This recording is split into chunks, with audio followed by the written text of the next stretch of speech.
and Music.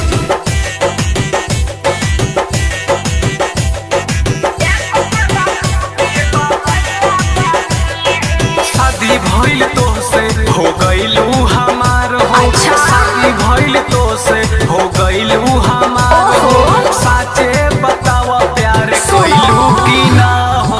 नैहर में प्यार हम कइले बानी, एक बेरा डुबकी लगइले बानी। नैहर में प्यार हम कइले बानी, एक बेरा डुबकी लगइले बानी। अरे बुझल, अरे तू तो कइले हकबा केहू ना केहू से।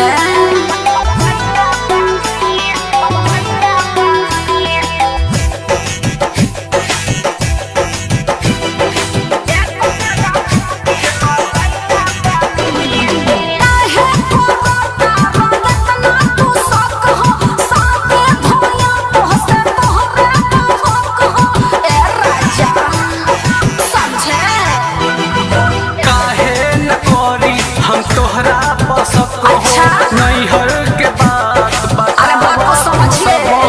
नैहर के गिफ्ट ना ले आइले बानी, एक बेरा डुबकी लगइले बानी। नैहर में प्यार हम कइले बानी, एक बेरा डुबकी लगइले बानी। अरे और कुछ नहीं कि यहाँ जानो तोहार क्रिया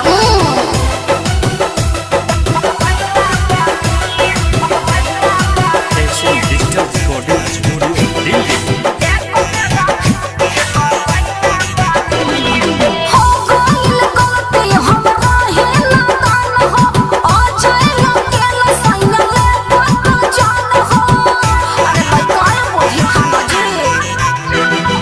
बतियाई सुन के बनी परेशान हो। ई सब भूलल नइखे आसान हो। जिला के चुमा न देले बानी, एक बेरा डुबकी लगइले बानी। नैहर में प्यार हम कइले बानी, एक बेरा डुबकी लगइले बानी। अरे छोटे छोटे थे तो नदिया में नहाते थे, तो गदहिया लद्दाख खेल रहे थे, उसी की तो बात बोल रहे हैं। डुबकी लगाया था, बोके हो क्या समझ रहे हो आप? हम तो कुछ और ही समझ रहे थे। अनिल कुमार।